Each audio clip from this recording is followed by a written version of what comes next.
রাত্রির বন্ধুরা, এই যে আমার ভাসুর বেটা নিয়ে বসে গেছে পাঁপড় ভাজা, আলু ভাজাগুলো ঢাকা হয়ে গেছে, আর এদিকে ঘ্যাট, আর এদিকে ডাল আর ভাত, এদিকে চাটনি, আর এই যে ক্রিকেট খেলা দেখছে আর খাচ্ছে।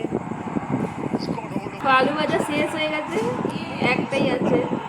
এই যে বন্ধুরা, আমার ছোটো মেয়ে নিচে চলে আসছে খাওয়ার জন্য জেঠুর কাছে। এই যে ভাত, ডাল, পাঁপড় ভাজা, আলু ভাজা, আর এদিকে ঘ্যাট তরকারি নিয়েছে। এই যে আমার যা অনেক পাঁপড় ভেজেছে। এই যে আমার ভাসুরের মেয়ে নিয়ে বসে গেছে রাত্রেবেলা খাওয়া।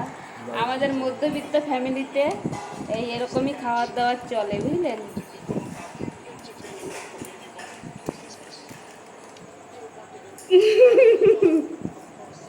এই যে একটু নিচে এসেছিলাম জ্বালাতন করতে, তো আমি একটু সবার সাথে হাসি খুশি করে থাকতে ভালোবাসি, যেহেতু আমি জয়েন্ট ফ্যামিলির মেয়ে। তো এই যে উপরে চলে আসলাম বন্ধুরা, আপাতত টাটা, পরে আবার নেক্সট ভিডিওতে আবার আসবো। টাটা বন্ধুরা।